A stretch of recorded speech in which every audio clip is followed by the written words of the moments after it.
The sharp words cut through the low hum of the city clinic. My hand tightened almost unconsciously on Sarge's leash. He felt the shift in the air, a subtle tension that always preceded trouble. We'd been here countless times, just another routine checkup, another morning filled with the scent of antiseptic and nervous chatter. I sat on the hard plastic chair, my back a little stiff, but otherwise at ease. Sarge lay beside me, a solid, comforting weight, his dark fur a deep black. His head was up, those intelligent eyes scanning, processing everything with a quiet vigilance that was his trademark. He missed nothing. He was more than just a dog. He was Sarge. A young woman at the reception desk, her voice barely a whisper but clear enough in the quiet room, spoke to her colleague. "That dog is huge. Are we sure he's safe? We have kids here." The words felt like tiny needles. I kept my gaze forward, not acknowledging them, but I heard. I always heard. Another staff member, wiping down a counter nearby, chimed in, louder this time. "Some dogs just don't belong in public places, especially not with older owners. He looks like he can barely hold the leash." The judgment was clear, a dismissive wave over my age, my capability. They didn't know. They couldn't know. The stares started, a silent pressure. People in the waiting room shifted in their seats, some curious, some openly disapproving. I could feel their eyes on Sarge, then on me. A familiar knot formed in my stomach. It wasn't anger, not exactly, but a deep weariness of having to constantly justify his presence, our presence. I reached down, my fingers finding the familiar, coarse fur behind Sarge's ears. He leaned into my touch, a low, satisfied sigh escaping him. His amber eyes remained fixed ahead, calm, but I knew his awareness was heightened. He felt my tension, absorbed it, and still remained perfectly composed. He was always composed. The clinic manager, Ms. Evelyn Reed, was walking towards us, her steps firm, her expression already hardened. This was coming. I knew it. Every nerve ending told me. Ms. Evelyn Reed stopped directly in front of me, her shadow falling over Sarge.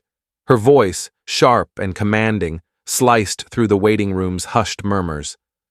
"Sir, I'm sorry, but we cannot have a dog of this size and breed in our waiting area.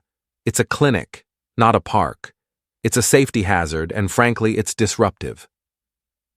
Her eyes swept across the other patients, a silent plea for their agreement. They looked away, some nodding, some shifting uncomfortably. "He's well behaved, ma'am," I said, my voice quiet, almost a rumble. "He's been coming here for years." The words felt inadequate, already dismissed before they left my lips. She scoffed, a quick, dismissive sound. "Years or not, rules change. We have new policies regarding animal presence.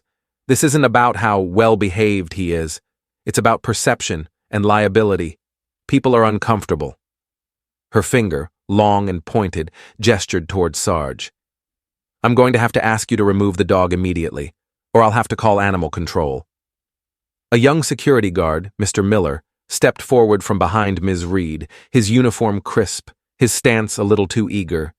His presence added a new layer of pressure, a quiet threat of force. I felt the weight of his gaze, the unspoken demand in his posture. My grip tightened on Sarge's leash, the familiar leather warm and worn in my hand. Sarge remained perfectly still, a statue of black fur and quiet power.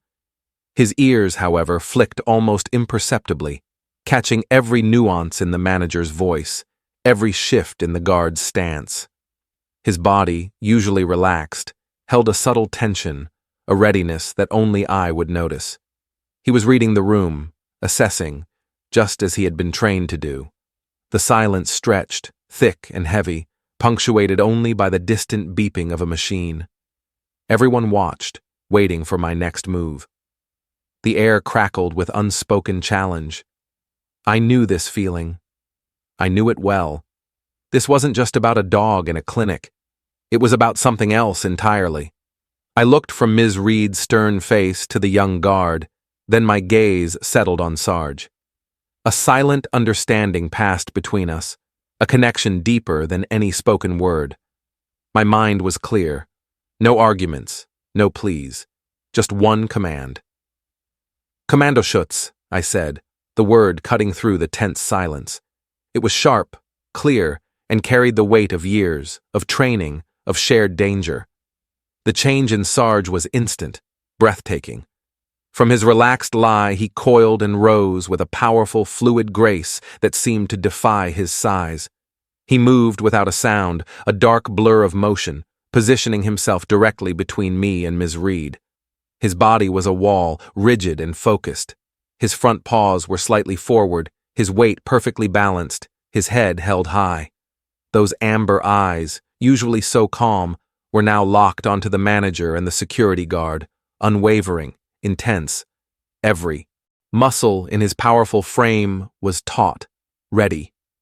There was no growl, no baring of teeth, not a hint of aggression. This wasn't anger. This was pure, disciplined protection, a living barrier, a shield. The air in the waiting room seemed to vanish.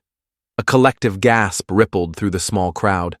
What had been a mere clinic dispute moments ago now felt like a dangerous, unpredictable standoff. Mr. Miller, the security guard, stumbled backward, his face paling. His hand shot instinctively to his radio, his bravado evaporating like mist. Ms. Reed's confident posture crumbled. Her eyes, wide with sudden fear, darted between Sarge's unwavering stare and my calm face. "He's just doing his job, ma'am," I said, my voice steady, conversational, as if discussing the weather. "Just like he was trained to do." The words hung in the suffocating silence. Sarge remained unmoving, a statue of focused intensity. He radiated an authority that silenced every other sound, every whisper, every thought in the room. He was a force of nature, a weapon of precision, and he was mine. Ms. Reed stammered, searching for words, when a new voice cut through the thick silence. "Sergeant Vance? Is there a problem here?" My head turned slightly. Major Elena Rodriguez stood at the clinic entrance, her uniform crisp, her presence radiating a quiet power. Her eyes, sharp and assessing, took in the scene in an instant. Ms. Reed's eyes widened, recognition dawning. "Major, you know this dog?" Major Rodriguez's smile was a thin, sharp line. "Everyone at Fort Hays knows this dog, ma'am. This is Sergeant Sargent, call sign Sarge, recipient of the Purple Heart and a Silver Star for valor in Afghanistan.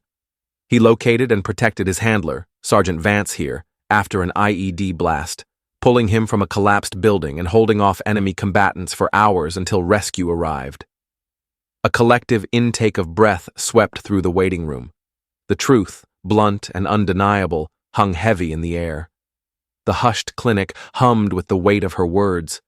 Mr. Miller, the security guard, slowly lowered his hand from his radio, his face now a mask of profound embarrassment.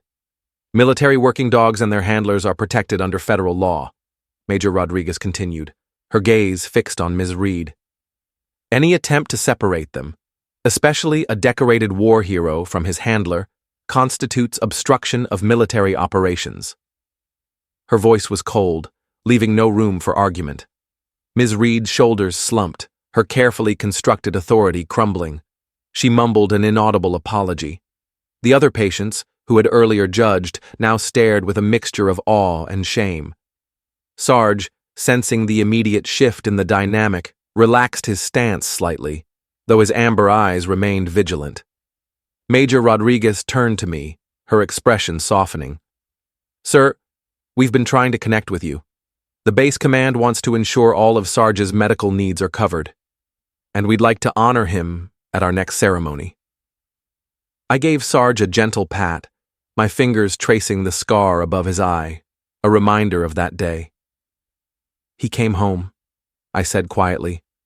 "That's all that matters to us." Later, the video of the confrontation, captured by a patient, exploded online. It sparked a firestorm, leading to immediate changes at the clinic. Ms. Reed was quietly transferred, replaced by someone with genuine compassion. New protocols were quickly implemented, ensuring all service animals were welcomed without question. Sarge and I, now local legends, continued our routine visits. His presence, once challenged, now served as a silent lesson, reminding everyone that true valor and deep bonds often walk without fanfare, demanding only respect.